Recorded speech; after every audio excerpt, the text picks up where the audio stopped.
My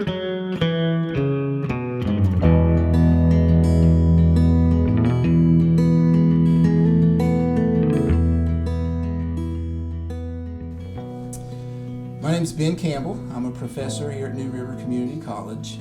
This is my 13th year teaching at New River. I hail from southern West Virginia in the Greenbrier Valley, where my family has lived for several generations. I grew up atop a place called Soul Mountain, which is the divide between Greenbrier and Fayette County, and that's about 2.5 hours from the New River Valley, where I teach now. My mother's side of the family came directly after the Civil War, when my great-grandfather, who fought for the Confederacy, was basically exiled from his community. And then my father's side of the family comes from the mountains of Amherst and Bedford County. So I'm a first-generation college graduate. My family on both sides have been working class Appalachians for a long time. My father was a sawmill worker. My grandfather was a coal miner. And so working class blood runs through our veins rather thickly. So maybe then just go ahead and share a poem. Yeah. Okay. Yeah. So I am the author of Darker Steel, which is a collection of poems that was written about my grandfather. Most of it's cathartic in the sense that I needed to speak to the great loss that his void in my life created. But also it's a celebration of his life, what he stood for, and the archetype of the type of man that he was. The first poem I'm going to share with you is titled Panoramic Picture. And to give you a little bit of a background about this particular poem, throughout the 20th century, there was a man from Blacksburg, Virginia, actually, named Rufus Ribble, who traveled through southern West Virginia and would take pictures of the coal camps or the people that lived in the coal camps or the coal miners themselves. And oftentimes they would take an entire shift of workers from the mines and place them in front of the mines, and he would take a panoramic picture. The technology at the time required then that the picture begin on one end, and the camera would move slowly until it got all the way over to the other end where the last man was standing. Almost every miner that I can remember growing up had one of these photos in their house. It was usually when you first walk through the house in the coal company area that you would encounter the picture in the front room. But my grandfather always kept his in his bedroom. And as a child, when I'd follow my grandmother in there while I was staying with him, she'd be folding laundry or whatever the case might be. I would look up and see that picture on the wall, and I'd always try to look for my grandfather amongst all the men. And there were probably 100 and some men in that particular photo that he was in. And it was a sort of challenge. And so on the back of the collection, there's a memorial which contains his name. And even still to this day, I like to look at that slab of rock that has all the names of the local coal miners and go through and try to search for his name in the same way that as a child I was looking for his picture in that panoramic picture. The most interesting thing about that particular picture of his, though, was the fact that there was a gentleman on one side that was on the other side as well. And so what he had done, I believe, was that particular miner had been there when the camera was moving, took off running behind all the other men, and then got over on the other side and stood there. And so he was like a bookend on both sides of the particular picture. When I think about a panoramic picture, obviously you think you've got the whole picture, but oftentimes you don't. And one of the things that I found interesting about writing this particular poem was I came to realize I didn't know my grandfather fully as a man. I knew him as a grandfather, but there were so many sides of him that I wouldn't have had access to. Nobody ever really truly knows any of us completely. Our panoramic pictures are sometimes void as a result of that. So this is titled Panoramic Picture. That man's on both sides, the young boy yawps. The same gaunt man propping up the photo's ends like a slouched and crooked pillar. Must be voodoo picture magic. Black and white voodoo, but way west by God. But of all them dirtied up men posing still beyond the hole, how's come he should get both ends? What makes him a better miner than the feller-centered left, the short and indiscreet one, proud man whose room photo adorns every stack of hand-stitched quilts? Why not him as company bookends? Touch here the dip in bed where he passes nightly worry, the threat of suffocation like a hill above his head. Hear the take a ticking clock on the metage of lost life, 36 years as stand in statue. Breathe scent of dime store ointment as it floats like soot on air. And look long upon dark room, this plain and simple room, an incomplete picture of the man who made it whole. And tell me straight-faced fully, why not him to get the honor he so outwardly deserves? So, a lot of people wouldn't have realized just how difficult it was to be a coal miner in that time.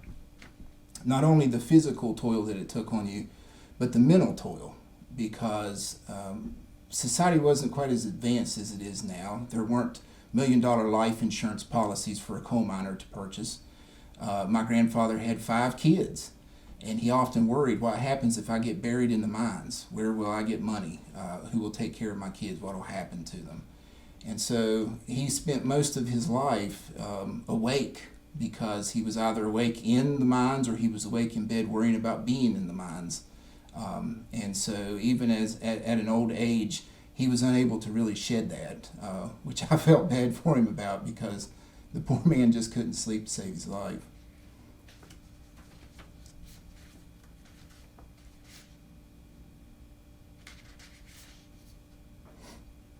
Another poem from the collection is titled Ewer's Feast. So my grandfather had a real love for food, as many in our Appalachian culture do. And food in West Virginia particularly holds a sort of special place, because it's a comfort for those who have to deal with difficult living conditions, a tough environment, poverty, and a lot of depression. A lot of people don't realize that West Virginia stands second in cloud cover, only to the state of Washington. So it stays dark here a lot. We don't get a lot of sunshine, and folks tend to get down in the dumps as a result of that. So in order to feel a little bit better about your day, have a good meal. So we've put a lot of value in eating together. And my grandfather was the type of man, he just loved to have a group of people around a dinner table.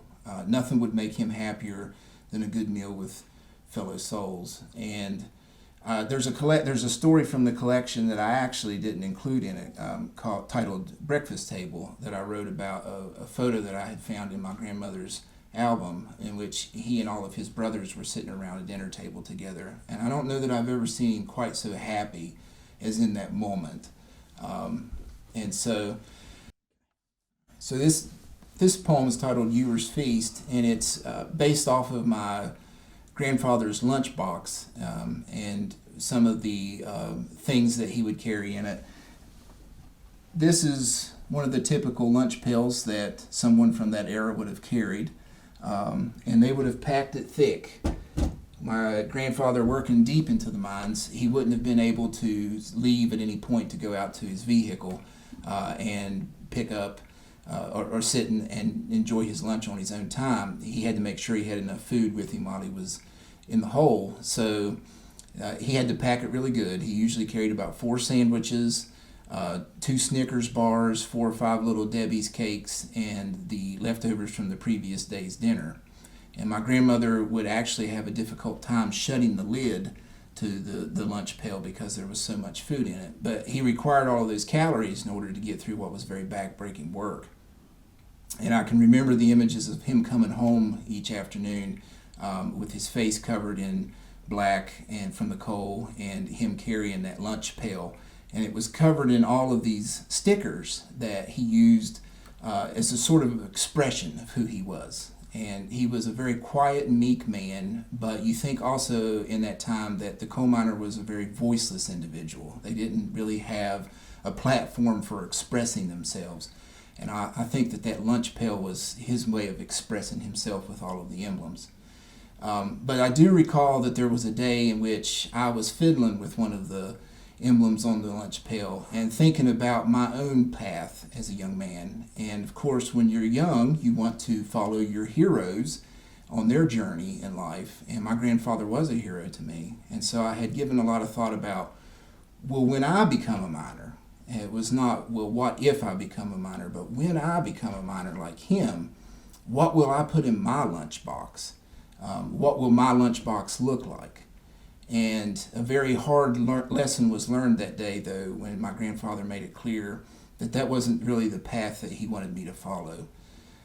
It's ironic because we in coal country think of our coal miners in a very high regard, but I have never met a coal miner who actually urged his son or grandson to follow him into the mines. It's very, very hard work.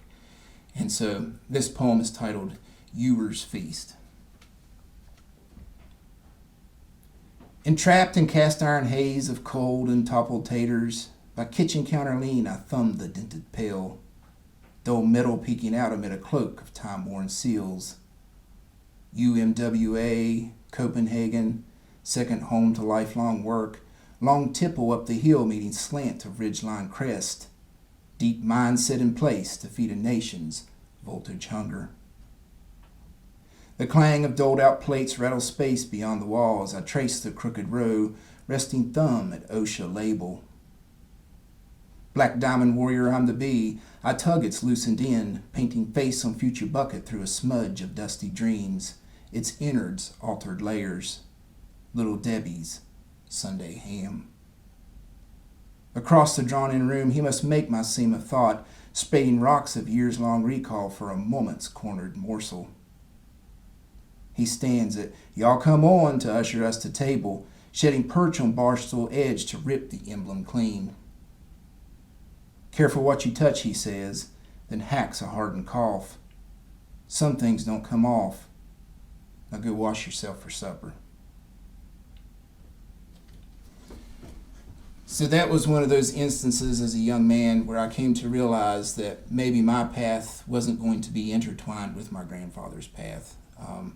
And as I grew older and as I grew taller, that became more evident as well, because my grandfather was just a short man at 5'8", and being 6'6" and trying to go into the coal mines, it's not a very good mix together. So loss is obviously a difficult experience for all of us to go through, and I hadn't had a lot of loss by way of death throughout my life prior to my grandfather's death. I've been very fortunate. My paternal grandfather had passed away when I was the age of 12, but I really hadn't lost anyone else that was really close to me. I'd lost a few friends from high school, but no one that was really as close to me as my grandfather. And so when writing these poems, I had to relive that loss, which of course was difficult, but it also proved to be very helpful to write about them. And I remember one day, it was in late fall, I had bought some persimmons, and my grandfather had this old wives' tale that he used to use when we would think about the forthcoming winter. And it pretty much goes that you take a persimmon seed and you cut it in half, and there's going to be a shape inside of the persimmon seed, and that will foretell the upcoming winter. And so if you have a knife, it's going to be a very long, hard winter. If you have the shape of a fork, it's going to be a very breezy one. If you have a shape of a spoon, then it's going to be a pretty mild one. And so I had sliced that persimmon seed thinking about him and that old wives' tale, and then it was very evident that what I already knew was going to be a long winter because of dealing with his loss was going to come to fruition in way of the weather as well. So this is titled Persimmon Seed Sign. These barren hills speak of you. They are weathered, beaten, worn, reversed to infant state by their naked, ordered change. What I would do to restore them, to mend to summer's peak buoyant life through lush of tree, make green what loss has browned. You looked frail at dusk of death, unlike the man I knew who had shouldered mountain load. I would have given my own April to help you breathe, to move black from tarnished lung, to make all that you then suffered but a bout of locust frost. First changeover since your parting, I slice persimmon seed in palm, searching halves for folktale sign, that gauge of trusted forecast by the seers of your day. Fork shape revealed makes for brush of breezy season, knife conclusive sign of a sharp and dragging wind. It grows cold here now, the threat of winter looming, a long for darkened era that may never cease to cut.